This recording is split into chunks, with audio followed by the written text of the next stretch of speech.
ile vita nilipata mahali pale. Nilipigwa na mbao, nikapigwa na vyuma, nikapigwa na waya zito sengenge.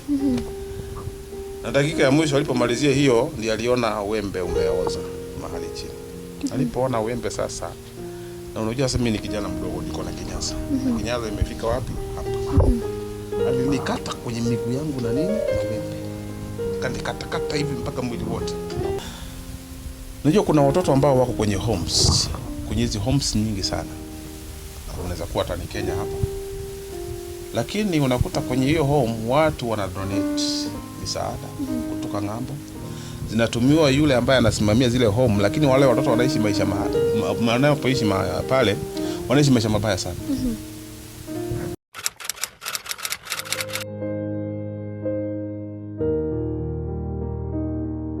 Hello and welcome back to Bethel Clouds TV. My name is Shiko Gitao na hivi leo tuko na mgeni specially, and here we have a story and I call this a testimony because najua hii story inaanza mbali, lakini mwishowe tunaweza kuona yenyewe hapa hivi must be the doings of the Lord. Tuko na mgeni anajulikana kama Pastor Israel. Pastor Israel, karibu sana ndani ya Bethel Clouds TV. Asante sana. Unaendeleaje? Naendelea salama ndani ya Yesu. Nashukuru Mungu maana mahali nimefika ni kwa neema ya Mungu. Kama haingekuwa ni Mungu, sijui ningelikuwa wapi. Kwa hivyo ni kwa neema yake nimefika mahali hapa. Yes. Pastor, story yako is quite interesting. Na of course getting into the streets, mambo mengi yakafanyika, kutoka, kuumia miguu, kukaa for long without walking, na a lot of stories, but before that labda tuanze na ulikozaliwa. So mimi katika kuzaliwa kwangu jamani, mimi hata nasema nazaliwa wapi, kwa sababu mtu ambaye umejikuta tu ukiwa kwenye children's home, so unasema huko ndo nyumbani kweli. Maanake sasa mimi nakumbuka kwamba kuzaliwa kwangu nilikuwa mdogo. Mimi ni wale watoto ambao wanazaliwa kisha wanaachwa hospitalini. So kuna mama aliyenichukua kwenye hospitali.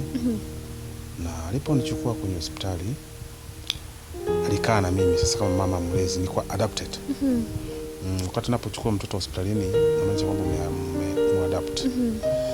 So aliponi adapt alikaa na mimi. Unajua wakati mwingine mtoto akiwa mdogo huwa anapendeza. Kweli. Kila mtu anapenda mtoto akiwa mdogo. Kila mtu anataka na yeye. Kila mtu anataka na yeye. Lakini sasa labda vile mtoto anavyokuja anakuwa mkubwa, unakuta hata ile kukaa na mtoto jinsi alivyokuwa mdogo kunabadilika pia. Maana unajua mtoto akiwa mdogo, hata mtu ambaye anaitwa shetani, sidhani kama anaweza kumzuru. Maana unaona hata lori kama inakuja na ione mtoto anakuja barabarani, itasimama. Kwa hivyo yule mama alikaa na mimi nilivyokuwa mtoto mdogo. Maana unajua sasa huwezi eleza tangu ulikozaliwa, tangu ulipozaliwa. Unaelezeaga sasa kulingana kuanzia mahali ulijijua. So na mimi nilipojijua sasa, nilijijua sasa nikianza kuteseka. Maana unajua sasa katika udogo wangu sasa, unajua katika udogo kama hauteseki, kama unaonaga kwa sawa. Lakini unapofika mahali sasa unaanza kuteseka, unaanza kujiuliza mbona nateseka? Kweli. Na katika hali ya kujiuliza mbona nateseka, ndio nilikuja kujua kwamba huyu si biological mother. So na unajua kwamba mambo hayafichiki. Kuna watu unauliza mbona unateseka, na kuna mtu mmoja tu labda kwa mama wazee. Unajua kwenye Kiswahili wanaitwa bibi. Mtu ambaye ni mzee zaidi anaitwa bibi. Kwenye Kikuyu anaitwa shosho. So hawa shosho hawa kuna vile ambavyo wanaweza kukupenda, na hata kiona unapopitia kwenye shida kuna wakati mwingine anashindwa kunyamaza. Unasema mtoto wangu usijali, mjukuu wangu usijali. Hata kama unateseka kwa sababu si mama wako. Kwa hivyo hapo ndo ulijua yule si mama? Ndio nikajua kwamba si mama. Ndio akaniambia kwamba wewe ulichukuliwa hospitalini. Na huyu mama akakaa naye tangia hospitalini. Sasa kwa sababu anaona unapoendelea kukuja kuwa labda utakuja kurithi katika hii familia. Na unajua katika familia nyingi inapofikia ni habari ya kurithi, kama wewe si wa familia, huwa anajaribu sana njizi ya kukuondoa kwenye familia usije ukarithi. So nilipoendelea kuanza kujijua nikiwa na umri wa miaka 6, 7 mahali pale. Ndio mateso yalikuwa mekidhiri sana. Ndio nikajua kwamba mimi si mtoto huyo mama. Mbona nateseka hivi? Maana najua kwamba nilikuwa naamshwa mapema usiku saa 9. Niende nikakamue. Miaka 7. Unaamshwa saa 7 uende ukakamue. Maana sasa kuamshwa uende ukakamue saa 7. Wewe una miaka 7. Kisha kulala ni saa 5 ya usiku. Unabebeshwa maji. Unajua semani hakukuwa na mifereji. Na sehemu nyingi za ushago hakuna mifereji hata wakati huu. Kuna sehemu ambazo watu bado wanachota maji kwenye mito. So nilikuwa napatiwa mitungi tuwili. Mito 5 liters. Sasa nikimbia kwa mto mpaka nikuje nijaze drum ile watu waoge nayo wavue nayo nguo. So nilikuwa nakuta kwamba ninaendea labda nikianza kuchota saa 9 tamaliza labda saa 2 ama saa 3 usiku. Ndio sasa ile drum itakuwa imejaa maji. So mambo yakaendelea hivyo, mateso yakawa mengi. Ikafikia wakati ambapo mchungaji wa ng'ombe hakuwepo. Ni kama alikuwa ameasi. So alipokuwa ameasi, mimi sasa ndio kasemekana mimi ndio nitaenda nichunge ng'ombe. Nasema sasa kuna haja gani sasa kama haya yuko? Si hata huyu anaweza enda kuchunga ng'ombe. Sasa mimi sijawahi chunga ng'ombe. Sijui wanachungwa namna gani. Mimi nimepewa tu fimbo ile inaitwa nyahunyu. Unaitwa nyahunyu kwenye Kiswahili ina jina. Hiyo tu. Nadhani watu wengi kusema tu nyahunyu. Sasa nilipoenda na ile nyahunyu, labda nafikiri inaitwa mjeredi. Sasa ikawa sasa nitoe ng'ombe wote na nikafunguliwa ng'ombe. Mama yule alinifungulia ng'ombe akamwambia niwapeleke mahali fulani wende ukalishe na uchunge wasikule kwa shamba ya mtu. Ndio sharti moja. Na wakikula kwa shamba la mtu utajua cha mtema kula. So ng'ombe wamefunguliwa. Mimi nina miaka 7. Ng'ombe ni zaidi ya 50. Nilipotoka na wale ng'ombe walienda na wakaingia. Kwanza walipoenda tu step ya kwanza, ya pili, ya 3, mimi nakimbia wapande na wapande hiyo wanaenda. Nikimbia huku na huku wameenda huku. Kitambo sasa twende hatua chache walikuwa wameingia kwa shamba na wamekula karibu eka mzima ng'ombe ya mahindi. Sasa mimi nami nakimbia kugonga hao. Najua sasa mimi nami sina nguvu. Mimi labda nitagonga hivi ng'ombe inaona kama ni mzaa. Niendelee kukula. So ni kawa na tatizo. Maana wale walikuwa wanapita njia wakaona huyu ni mtoto na ameingia na ng'ombe wameingia kwa shamba. Sasa nao hawakuona mimi, walianza kuona yule mama. Mbona huyu mama ameachia mtoto ng'ombe? So walinisaidia kuondoa wale ng'ombe kwa shamba. Na sasa wakanisaidia kuelekeza kwenye forest. Unajua sasa ng'ombe wao wanapoingia kwenye forest, mimi sijui forest ni vipi. Mimi nenda nikawalisha kwenye forest. Nilienda na wale ng'ombe masaa ya asubuhi. Na jioni kurejea hata kwenyewe ilibidi sasa nitafute watu wanisaidie kutafuta ng'ombe wengine wamepotelea wapi. Maana kwenye msitu ng'ombe wanaingia huko ndani, wanaingia ndani. Na sasa unakuta kama wewe mtoto sasa kuna mahali ng'ombe wanaingia ambapo wewe mwenyewe hata huwezi ingia. Wengine wanaingia na labda huko ndani kuna mto. Kuna zile nepia, kuna zile nini zinaitwanga aje, na wasikia mimi najua tu kwa sababu nimekaa na Wakikuyu nasikiaga na dhara. Inaitwa dhara. Napier grass. Sasa zile napier grass ama zile dhara mara mingi zinamea kwa maji. So unakuta zimepita mpaka kwa maji zimeenda pande ile nyingine. Wewe ni mtoto mdogo, hauna viatu. Una kile kinaitwaga kaptula ama kenyala. So unakuta sasa kitambo ingie mahali pale, hata unaingia mahali pengine unataka kuishia, lakini ng'ombe umepita. So mimi nilisumbuka sana siku hiyo, maana sasa nilikatakatwa na zile pia grasi nimedungwa nini vijiti. So dakika ya mwisho alifika jioni, sasa ilibidi nitafute watu wanisaidie kutafuta wale ng'ombe tulifika nyumbani. So kitambo tufike nyumbani, ripoti ishafika kitani, shamba limeliwa na ng'ombe. So mimi kitambo nifike hivi, nilikuwa sasa nimeshikwa venye unaonanga sasa simba wanashika sungura. Ile vita nilipata mahali pale. Nilipigwa na mbao, nikapigwa na vyuma, nikapigwa na waya zito sengenge. Na dakika ya mwisho alipomalizia hiyo, ndiye aliona wembe umeoza mahali chini. Alipoona wembe sasa, na unajua sasa mimi ni kijana mdogo, niko na kinyasa. Na kinyasa imefika wapi? Hapa. Alinikata kwenye miguu yangu na nini? Na wembe. Kanikata hivi mpaka mwili wote. Na ule wembe una imagine kwamba ni wembe umeoza. Mimi ni mtoto mdogo na katakata na wembe.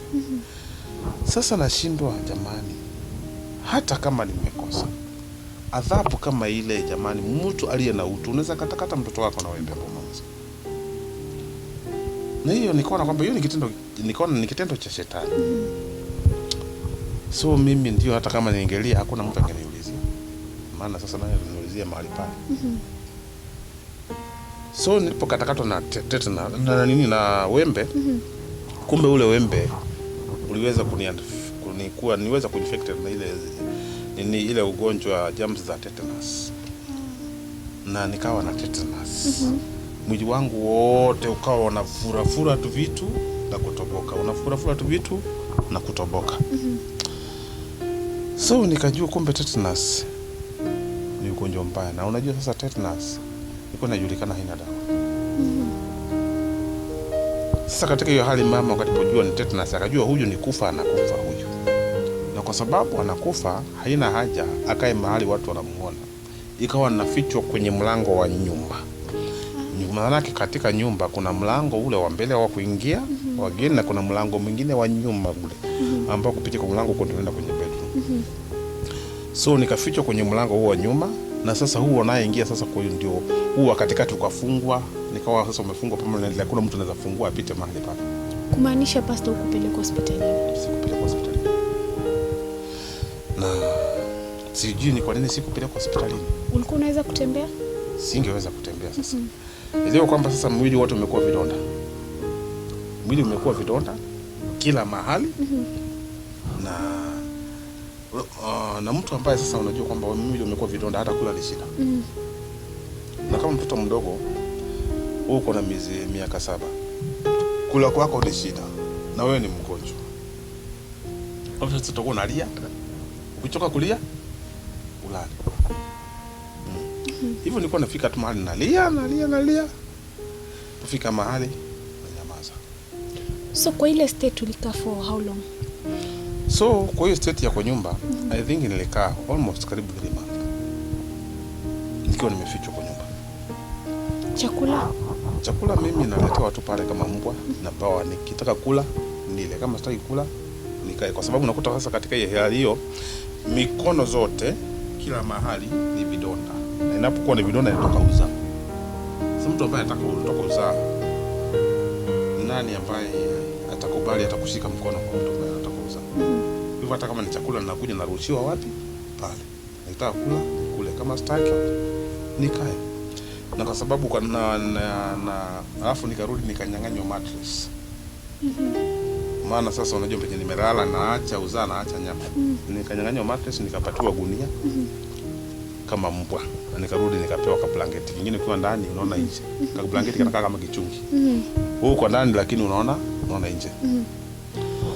So nilikaa katika ile hali, nafikiri katika kilio changu kuna watu kilivutia. Na kuna mama ambaye alikuja alipokuwa nasikia kilio changu nikilia, akaja akaitana, kwa sababu aliona katika ile boma, nafikiri ile time wakati wote wameondoka wote, akaja akaitana. Na alipoitana sasa mimi niliitika. Na wakaniambia shida ni nini? Ni shida ni nini? Nikamwambia mimi nilifungiwa huko, mimi ni mgonjwa. So na hujapelekwa hospitalini? Nikasema hata sijawahi kupelekwa hospitalini, huu mwezi wa 3 sijapelekwa hospitalini. So mama nafikiri kile alikuwa na uchungu. Na aliposikia sijapelekwa hospitalini, mama hata mwenyewe akiwa mahali pale alianza kulia na akapiga nduru. Nafikiri nduru ilivutia watu wengi. Na wakaja na wakavunja ule mlango. Na alipovunja ile mlango, nilipotolewa ndani, hata wamama wenyewe walipiga nduru na wakalia. Waliponiona ile situation nakaa, walilia machozi. Na wakanichukua kwa haraka wakanikimbiza hospitalini. So mimi ninasema kwa mama, mtu kuitwa mama, kuitwa mama si jambo la rahisi. Kwa sababu kuna watu mama ambao wako na roho ya mzazi, na kuna wale ambao wako na roho ya kiume kama yule aliyekuwa ananilea. So mama walinipeleka mbio sana na wakilia machozi. Na nakumbuka nikipelekwa hospitalini walinipeleka kwa mbio sana, wameniweka mgongo, sasa wakawa kama wananikimbiza mbio. Nilipofika hospitalini na waliniacha kule, nilitibiwa hospitalini nafikiri almost 1 year. Mwaka mzima nikitibiwa. So na ninakumbuka kwamba nilikuwa nadungwa shindano 3 kila siku, kwa sababu ilisemekana ninafaa nidungwe mara 3 for 6 months. Ilikuwa ni 6 months, mara 3 for 6, ilikuwa ni 6 months ama for 6 months. Nadungwa shindano moja asubuhi, tadungwa lunch time, nadungwa jioni. Sasa hiyo ni shindano 3 kwa siku. Na ni kwa miezi 6. Hesabu hizo ni shindano 3. So zilikuwa nyingi. Lakini baada ya ile zile shindano ya mwisho, ndio mwili wangu ulianza kurecover. Mwili ulipoanza kurecover na nikapata afya. So wale wa mama nao walikuwa wanakuja kuniona kila wakati hospitalini. Na mama wana roho mzuri. Mimi nasema Mungu awabariki wa mama. Sababu hata mahali nimefika nasema kama si wa mama mimi singekuwa nimefika hapa. Wa mama wamenishika mkono na wamenisaidia sana katika maisha. So nilipotolewa mahali pale, nafikiria ni kama waliogopa mmoja wao kunichukua ile akae na mimi. Yule mama alikuwa anakaa kama mnyama. Walikuwa na muogopa pia. Walikuwa na muogopa. Sijui walidhani labda anaweza kusema kwamba anaweza kugeuziwa Kiswahili. Waseme kwamba waliiba mtoto. Wakaona njia mzuri ni ya kunipeleka children's home. Kwa hivyo hapo ndo ulijipata kwenye children's home. Nilipata kwenye children's home sasa. Nimekaa kwenye children's home tangia nikiwa na miaka 8. Na nikakaa mahali pale, na hiyo children's home ilikuwa ni father. Nilikuwa ni Catholic. So nilipokuwa mahali pale, yule mtu aliyenipenda pale ilikuwa ni father, na alikuwa ni wa kutoka Roma.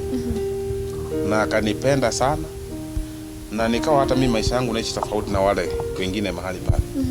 Maana ni kama nilikuwa mwerevu zaidi ya wale wengine. So nilikuwa nalala kwa nyumba ya father. Nakula kwa father, nakula breakfast, nafika saa 4 nakunywa chai, ikifika saa 7 nakula lunch, ikifika jioni ninakula inafuta gani? Ikifika jioni tena nakunywa chai ama nakula kitu. Ikifika tena masaa ya jioni nakula sana. So niliona kama nilikuwa nakula mili 5 kwa siku. Nilikuwa nina afya nzuri. Na ikafikia mahali pia nikakaa nikiwa tu kule kwa children's home. Nikafunzwa mambo ya Ukatholiki sana. Nilikuja mpaka nikawa altar boy. Chini ya ule father. Na ikafikia mahali hata nikiwa altar boy sasa mimi naona sasa nilikuwa naelekea hata kuwa father. So nilikuwa nimefunza mambo mengi sana ya Catholic na nikawa pale kama altar boy. So ilifikia mahali ambapo sasa father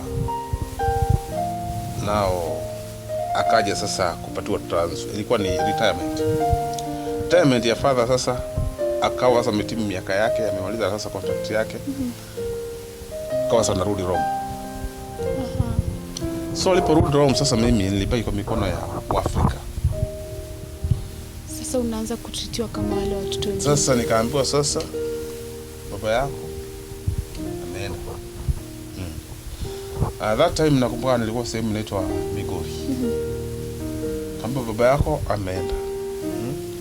So yule ambaye alikuwa ananiambia hivyo alikuwaga ndi msimamizi ile home. Unajua nao kwamba Wajaluo wengi unakuta kwamba sasa hajui Kikuyu, baada ya kusema ameenda, baba yako nimeenda. Sasa baba yako nimeenda, ile wajinga yako imefika mwisho. Sasa alikuwa anachukuliwa mtu ambaye nilikuwa na maringo.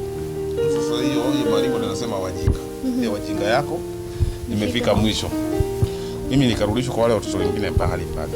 Nimezoea mili 5 kwa siku. Kuondoka kwa mili 5 sasa nikaingia kwa mili 1 kwa siku. Mili 1 kwa siku, na hiyo si asubuhi, si saa 7, kwa nakula saa 9. Hadi the following day. Najua kuna watoto ambao wako kwenye homes. Kwenye hizi homes nyingi sana. Unaweza kuwa hata ni Kenya hapa. Lakini unakuta kwenye hiyo home watu wana donate misaada kutoka ng'ambo. Zinatumiwa yule ambaye anasimamia zile home, lakini wale watoto wanaishi maisha wanapoishi pale wanaishi maisha mabaya sana. Sumi hata ningeweza labda kutuma tu, labda ningeweza tu kusema, labda kama kuna mtu ananisikiza hapa na labda kwenye hiyo idara ama yuko kwenye serikali, ningependa tu kama kuna sehemu ambazo ziko na homes, ni vizuri hata serikali iwe inachukua wakati wa kutembelea zile homes, waangalie watoto wao wanaishi, hali yao wanaishi namna gani. Maana nimeona kuna homes nyingi sana hapa Kenya, na watu wanatumia hizo homes kama kitega uchumi. Wanatumiwa misaada ile watoto wanaishi maisha mabaya, watoto wanalala chini, hata wanapatiwa zile mattress ambazo zimeraruka, hata zile blanketi zenyewe wengine wanajifunika tu sheets, wengine hata ni wagonjwa huko katika hali ya kufa, wengine hata wanateseka tu kule. Na wale wanaotumia ile misaada, wao wanajenga magorofa, wananunua mashamba na wanaishi maisha mazuri sana, lakini watoto wanateseka mahali pale. So mimi nilikuwa katika ile home, lakini nilikuwa nateseka, watoto walikuwa wanateseka, tulikuwa tunateseka sana mahali pale. Na unakumbuka kwamba hiyo home ilikuwa ni Catholic. Sasa misaada inatuma kule, kutoka Rome na nini inaletwa, lakini wenye wako mahali pale walikuwa wanachukua zile misaada wanapeleka kwao kwa manyumba zao, lakini sisi tunabaki pale, nasemekana tumekula. Na tunaambiwa kama kuna mtu amekuja, father yote akikuja pale, tukiulizwa kama tunakula mara ngapi, tuseme tunakula mara 3. Na ujaribu useme tu kwamba haukuli mara 3. So mlikuwa pia mnapewa warning? Yeah. Mseme mmekula meals 3 kwa siku. Tuseme tumekula meals 3 kwa siku. Breakfast, lunch, supper. Yeah. Na mwenye hata sema hivyo, ajue hata hiyo mmoja hatakuwa nakula. Na mtoto ana otherwise anataka apate hata hiyo moja. Kwa hiyo tu tunasema hiyo. Kwa mwingine tunaletewa hata nguo zinaletwa pale kwenye ile home, lakini hata kama inapoletwa mahali pale, mnakuta hata nyinyi mpate zile nguo. Wengine wanachukua zile nguo wanapelekea watoto wao kwa manyumba. Wengine wanachukua zile nguo hata wanaenda kufanya biashara nazo. So wewe unabaki pale, labda uko na t-shirt 2. Moja ndio unavaaga zaidi. Wageni wakikuja unavaa ile nyingine ambayo ni mzuri. So mara nyingi unakutaka wakati wageni wamekuja ndio mnavalishwa nguo mzuri. Hata zingine ambazo zilikuwa zinaenda kuniniza, zingine ambazo zilikuwa zimeletwa pale ndio mnavalishwa mzuri, muonekane mko na nguo mzuri, mnavalishwa viatu mpya. Wageni wakija pale wanaona watoto wanalishwa vizuri, utapewa mpaka jacket mpaka nini. Wageni wakienda, toeni hizo nguo haraka. Toeni hizo nguo haraka. Mnatoa. Zinachukuliwa, zinapelekwa, zinaenda kuuzwa ama zinapelekwa watoto wao. So watoto ambao kwenye homes wengi wanaishi maisha ambayo si mazuri. Si maisha ya kupendeza. So niko pale kwa home, maisha haikuwa mazuri sana. Na nikaamua kwamba nitatoroka mahali pale. At this point uko how old? wakati uliamua kutoroka? Sasa wakati nilipoamua kutoroka nilikuwa na miaka, that time nilikuwa na miaka kitu 16, 15, 16 hapo. Yeah. Wakati huo ndio niliamua kutoroka. Maana sasa kuna wale walitoroka pale, wanakuja na unakuta mtu anakuhesabia nini? Anakuhesabia pesa, noti. Mtu anakuhesabia kibunda cha pesa na wewe uko pale homes. Wewe atakupata sumuni ama shilingi moja ni ngumu sana. Sasa unajua siku hiyo kulikuwa na hii noti ya 5 na hii noti ya 10. Sasa mtu akikuja amekuhesabia 10 hizi, unaona mtu ni mdosi, tajiri. Na wewe hauna hata shilingi moja. So siku moja nikatoroka mahali pale, na hiyo wakati nilipojaribu kutoroka mara ya kwanza ndio nilitoroka, nikarudi nikapata lori barabarani. Zile lori za kitambo zilikuwa zinaitwa Leyland. Leyland sasa ilikuwa imevutana, hii iko na trailer ya kwanza na ya pili. So hapo katikati hapo ndio nikaingia hapo nikahang. Utoke ile place. Nitoke ile place. Nikahang kwa hiyo trailer kwa sababu sasa siwezi nikasimamisha driver anibebe. Mtoto bado. Mimi ni mtoto bado. Nikahang kwa hiyo trailer. Nilipohang hiyo trailer ilienda almost 20 kilometers. So ilipofika mahali I think ilipata mteremko na ikapata mahali flat. Ilipopata mahali flat mara moja tukapata bump. Nafikiri ni kama hakuwa na bump. Hiyo bump ikadunda hivi, nikaanguka hapo katikati. Na kuna trailer nyuma sasa. Na kuna trailer nyuma sasa. So unafikiria nini kimetendeka mahali pale sasa? Unajaribu kuipiga hesabu. Ni mimi hapo nimeanguka hapo. Lakini nashukuru Mungu kwamba nasema kwamba Mungu kama kifo chako akijafika hauwezi enda mahali. Mimi nilianguka pale. Na nilipoanguka pale, imagine nilianguka flat, lakini trailer nyingine yote ilikuja ikapita. Mimi niko pale chini na hakuna hata mahali niliguswa. Hakuna hata mguu ilikanyaga mimi mahali. Na unaona ni kama malaika alichukua tu kaniweka nyingine katikati na ikaenda. So ilipoenda sasa mimi nimeamuka, nilipoamka sasa nilikuwa siwezi nikafuata hiyo trailer sasa. Nianze kupiga mahesabu ya kufanya nini? Ya kurudi. Nakumbuka saa hizo penye tumeenda almost ni 20 kilometers na imefikia jioni. Sasa naanza kupiga mahesabu ya kurudi. Tena narudi wapi kwa mateso? Nikasema sina otherwise, sina mahali pengine nachojua, acha turudi kule. Alafu nitatafuta plan B. So ya kwanza juu imefail, wacha nitafute plan B. So ya pili hiyo sasa ndio nikarudi, nikafika, yani nilikuwa nafika usiku. Na imagine kwamba sikukula hata hiyo sapa yao ya hiyo ni lunch ama ni breakfast, ni sapa ya sikukula.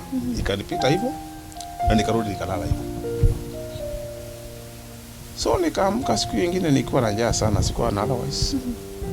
Sasa kwa sababu sikutaka nijulikane nilikuwa wapi, nikajifanya tu nilikuwa miongoni mwa na kuna wale walinoti tu kidogo, lakini nikamwambia wewe sema nao sababu alikuwa anajua mateso yenyewe tunateseka kule. So mara ya pili sasa ndio niliamua na nikasema liwe liwalo, wacha niondoke, na nikaondoka nikaenda kwa streets. So unapoingia kwenye street hizo kuna ile kinaitwa monolization. Kwa hiyo tu kama form 1. Maana kuna wenyeji, wewe usilete ujuaji wako kule, kuna wenyeji mahali pale. Sasa hao ndio kusema ukiingia hapo unataka kuwa mmoja wao, jambo la kwanza unajua kile ambacho uko nacho ambacho hakifanani na hao watachukua.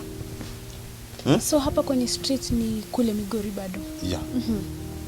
So kile ambacho wanaona sasa wewe huwezi kukaa kama boss pale na umeingia mara ya kwanza. So kama kuna kiatu mzuri pale, yule mwenye amekaa hapo miaka mingi pale ndiye atakuja avae hiyo kiatu. Wewe ubaki miguu tupu. Kama una ka jacket ni kazuri, naambiwa hii ni ya boss, hii ni ya boss. Na anavaa hiyo. Kama una shati mzuri inachukuliwa. Kama una longi mzuri inachukuliwa. Unapatiwa sasa za huko. Hiyo ndio kukaribishwa. So nilikaa mahali pale, lakini mateso yalikuwa mengi kwa sababu kabla nizoe pale ni mara mingi ni ile ambayo nilikuwa na teso na kuchapwa na hao watu wengine. So nakumbuka for kitu ambapo about kitu kwa miezi ya kwanza, karibu miezi 3 nilikuwa nalala kwa petrol station. Huko tu ninaona sasa nilikuwa na usalama. Naenda nalala kwa petrol station. Kuma kwanza niko na t-shirt, kamera ruka. Na nikachafu, hakavuli wangi. So ile kitu naweza kunisaidia tu pale ni ile kagamo. Hapo ndo ukaanza. Hapo ndo nilianza kwa sababu nilijaribu kuvumilia. Nikaona hapa nitakufia hapa. So nilipoletewa siku moja na mwingine akaniambia kwani nataka hii. So nikasema tu acha nijaribu. Na mimi venye wanajaribu, acha nijaribu hiyo gamu. Sema akaniambia kwanza aliniambia hii ukitumia hii shida zako zote zitaisha. Sasa nikashindwa shida zitaishaje. Mimi pia tuivuta hiyo uone shida zako zote zitaisha. So nikaona kama labda hiyo ndio dawa ya huko ama ndio uganga ya huko. Mimi nilipovuta tu hivi, in fact niliona hakuna kitu kigumu. Na nikajikuta tu niko sawa na hao wengine. Nikuta siogopi chochote. Hata ikifika wakati wa jioni ninalala. Hata hiyo baridi haisikii. Unajua sasa wakati umevuta kile kitu sasa unaonanga tu sasa wewe uko sawa. Unaona hauna shida. Unaona huko ndio nyumbani, unakuta umeridhika. So nakumbuka pale kwa petrol station nilikuwa napatiwa nilikuwa naomba kazi, nilikuwa nakuta magari yanakuja mahali pale naomba kazi ya kuosha magari. Gari siku hiyo ilikuwa sasa unaosha gari mzima ilikuwa ni kitu kama hizi lori ilikuwa na 50 bob kuosha. 50 bob. Inaosha hiyo lori yote 50 bob. Alafu 50 bob zikitolewa mwenye sasa unajua kuna yule alikuwa analipisha liende alikuwa ndio contractor. Anachukua hiyo kazi ananipea. So akilipisha 50 bob mimi nikiosha nitapewa 10 bob yanabaki na 40 bob. So nilikuwa nafanya hiyo kazi nikiosha kama ni lori 5 najua niko na 50 bob. So hizo zingine zote amechukua. So kwenye hizo 50 bob ninajua sasa siku hiyo labda nitapata ndani sapa. Sasa kwa sababu naosha usiku, obviously kwa najua tu asubuhi nitapata breakfast. Na labda nikule hata lunch time. Ikifika jioni pia na kitu kama. So maisha yaliendelea hivyo hivyo. Na nikakuja nikawa mwenyeji pia kwenye streets. Napokuwa mwenyeji pia kwenye street, unakujaga tu unasahau shida zote na hata wewe unaanza kukohoa kwenye street, unaanza kuongea. Sasa kwa hivyo unaweza ongea na watu wakusikie. Na pia hata wewe unaweza tafuta kikundi chako na utengeneze group yako pia na mtafute mahali na mkae. Bora sasa upate watu ambao watakusikiza na muende mahali. So mimi nami pia nikapata kikundi changu. Nikapata pia sehemu zangu na territory yangu. Mimi pia nikawa huko ndio naongea sasa. So nimekuwa mwenyeji kwenye streets. Nilikaa kwenye streets ile ya kule Migori. Sasa ikafika mahali sasa nami nikasikia kuna ile kuna ile ilikuwa nasema kuchanuka. Nami nikachanuka, kumbe nikajua si lazima nikae Migori peke yake. Naweza toka Migori, naweza enda Eldoret, naweza enda Nakuru, na mwisho nikajipata Nairobi. Hivyo ndivyo kulivyokuwa sasa. Sasa labda wakati ulikuja Nairobi ulikuwa na miaka kama ngapi sasa? Sasa nikuja mimi Nairobi, kifika Nairobi nilikuwa na almost 25. 25 years sasa wewe unajua kila kitu kwa street. Unajua jinsi ya kupata pesa. Unajua jinsi mnaweza iba kitu na muuze na mnatengeneza pesa. Kumaanisha ilifika to a point sasa kazi hata ya kuiba mnafanya. Sasa kwa street yote iko sawa. Kwa street kazi ni kazi. Ukipata hata kama ni ya kuiba utaiba. Na sasa unajua sasa tulikuwa tunatafuta naenda kununua kuna screw sasa tulikuwa najiwaga kwa gari. Kuna gari ambazo zilikuwa nafungwa, kuna hizi zinafungwa hizi taa. Tulikuwa na sasa na hivi sana taa. Na kuna screws sana zilikuwa zinatumika wakati ule, ilikuwa screws kama aina 3. So tulikuwa najua gari kulikuwa na Pastort, kulikuwa na Mazda na kuna nyingine ilikuwa inaitwa Plazza. Na sasa hizo ndio zilikuwa gari sana, ndio tukakuja nyingine inaitwa Toyota Corolla. So tulikuwa najua hii ni screw ya Toyota Corolla. Hiyo mnaiweka kando, hii ni ya Toyota Corolla. Kuna hii ya Chevrolet na kuna nyingine ya Pastort, hii ya 404.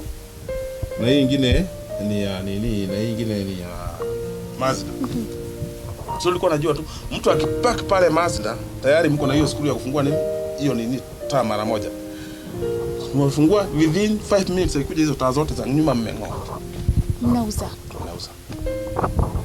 Tunauza TV tu kwa jamaa. Mnauza tu kule na mega.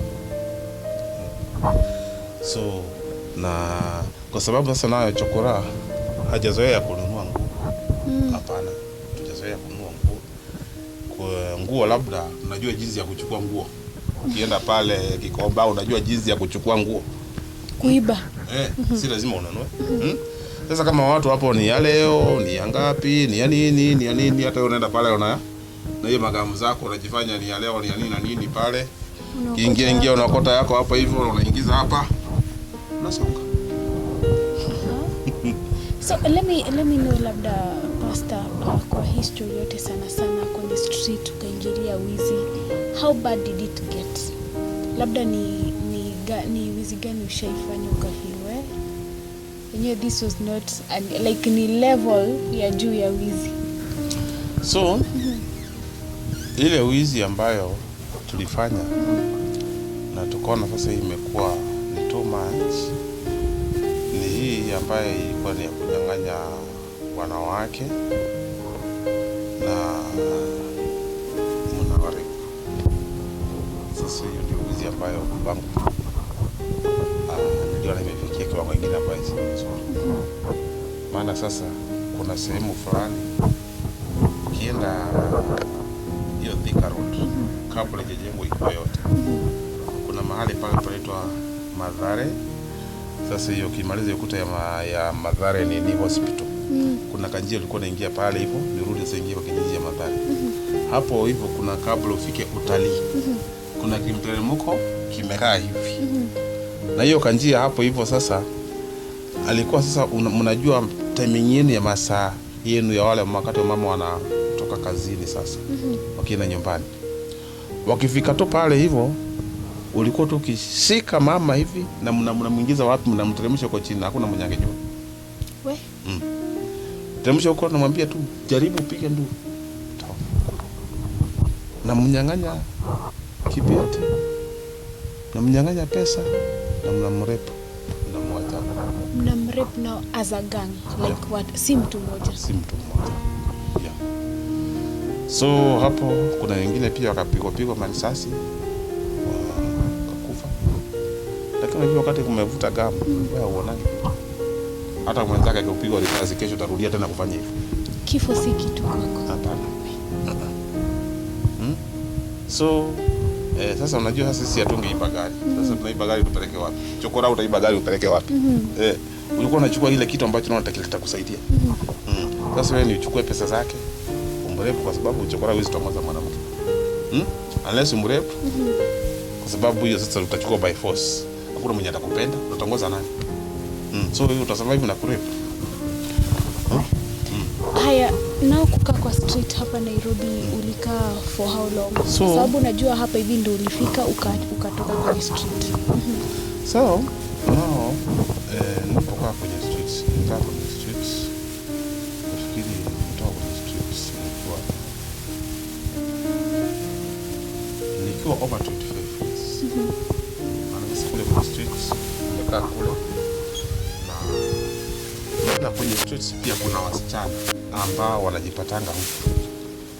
Na kwenye wasichana ambao wanajipata mahali pale, unakuta kuna mtu labda alikuwa anakaa na anko yake.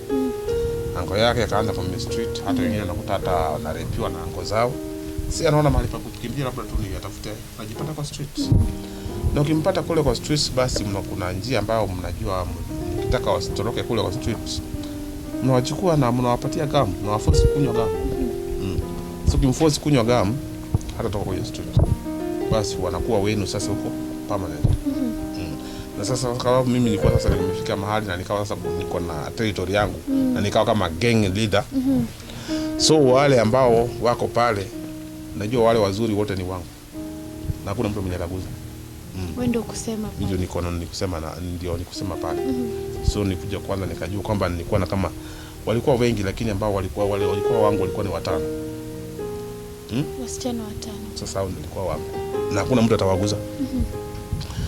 So kati ya hao 5 unajua huwezi penda wote sana. Kuna yule ambaye unapenda zaidi. So yule nilipenda zaidi, huyo ndiye rudi akapata mimba, akazaa mtoto wa kwanza pale kwenye streets, na akazaa wa pili. So hapo ndio nikawa pia mzazi.